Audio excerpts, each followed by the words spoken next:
Hello guys, welcome to my YouTube channel learn English with Pradeep. Guys, आज की इस video में हम लोग जनरल इंग्लिश ग्रामर का अध्ययन करेंगे। इसमें शुरुआत से लेकर के फ्रॉम बिगिनिंग टू इनफाइनाइट तक का अध्ययन करेंगे। गाइस, हम लोग इसमें जानेंगे कि अल्फ़ाबेट्स क्या होते हैं, अल्फ़ाबेट्स कितने प्रकार के होते हैं इंग्लिश में, और उनका हिंदी मीनिंग्स क्या होता है। हर अल्फ़ाबेट को हम लोग यहाँ पर हिंदी वाइज पढ़ेंगे। तो पहले अल्फ़ाबेट्स की डिफिनीशन जान लेते हैं। अल्फ़ाबेट्स क्या होता है, English alphabets and their Hindi meanings को हम लोग जानेंगे इसमें। तो पहले हम लोग गाइस जान लेते हैं अल्फ़ाबेट्स का डिफिनीशन क्या होता है। The smallest unit of a language is called alphabet. The smallest unit of a language is called alphabet. भाषा की सबसे छोटी इकाई अक्षर कहलाती है। फिर सुनिए, भाषा की सबसे छोटी इकाई अक्षर कहलाती है।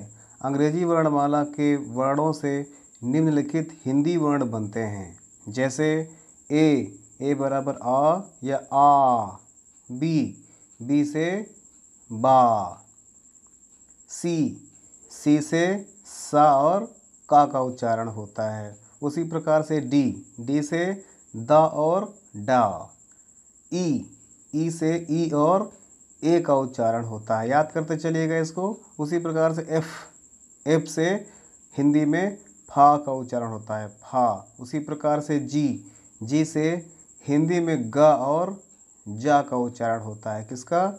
जी से ग और जा का उच्चारण होता है। उसी प्रकार से एच से हिंदी में हा का उच्चारण होता है, हा। आई से ई और ई का उच्चारण होता है। जे का हिंदी में उच्चारण जा होता है। के से का होता है, का। उसी प्रकार से एल से ला होता है। एम से माँ होता है। उसी प्रकार से एन का हिंदी उच्चारण ना होता है। ओ का हिंदी उच्चारण भी ओ होता है। उसी प्रकार से पी को हिंदी में पा बोलेंगे, पा लिखेंगे। क्यू से का होता है। उसी प्रकार से आर से हिंदी में उच्चारण रा होगा। उसी प्रकार से एस का हिंदी उच्चारण सा। उसी प्रकार से टी का हिंदी उच्चारण ता और टा दोनों होता है। उसी प्रकार यू से हिंदी उच्चारण यू आ और ऊ होता है। उसी प्रकार से वी का हिंदी उच्चारण वा और वा होता है। उसी प्रकार से डब्लू का हिंदी उच्चारण वा होता है। उसी प्रकार से एक्स का हिंदी उच्चारण छा और सा होता है। उसी प्रकार वाई का हिंदी उच्चारण या होता है। उसी प्रकार से जेड का हिंदी उच्चारण जा होता है। तो गाइज, हमने पढ़ा अभी तक। इसमें कुछ और विशेष चीज़ें भी हैं, जैसे डबल ई से डबल ई होता है, डबल ओ से ऊ होता है। उसी प्रकार ए आई से आए होता है। हम लोग आगे जानते हैं, अंग्रेजी वर्णमाला के दो भाग होते हैं, स्वर और व्यंजन, वॉवेल और कॉन्सोनेंट्स। अब हम लोग थोड़ा और समझते हैं इसके बारे में। कुछ वर्ड्स में वाई को वॉवेल के रूप में प्रयोग कर सकते हैं।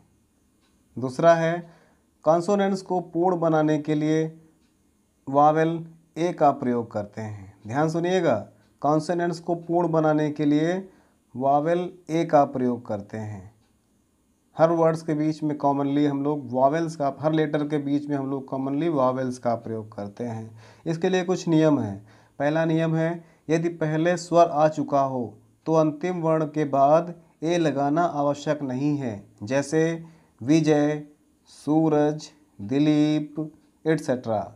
नियम नंबर 2 की बात कर लेते हैं। दूसरा नियम कहता है, यदि 2 या 3 कॉन्सोनेंट्स एक साथ आए हो व बीच में स्वर ना हो तो अंत में ए लगा देते हैं। आधे अक्षर के बाद ए नहीं लगाते हैं, जैसे राजेंद्र, मिश्र, गुप्ता, चंद्र एट्सेट्रा। नियम नंबर 3 की बात कर लेते हैं। नियम नंबर 3 कहता है, यदि शब्द के अंत में मात्रा के लिए अन्य वावेल आता हो तो ए लगाना आवश्यक नहीं है, जैसे Vaishali, Neetu, Nidhi, Kirti, Rao, Simpy etcetera. Okay guys, तो अगर आपको वीडियो पसंद आया हो तो read the video many times, like share and subscribe my channel learn English with Pradeep. Okay guys, अभी तक के लिए ये वीडियो इनफ है। Thank you, thanks for watching. जय हिंद।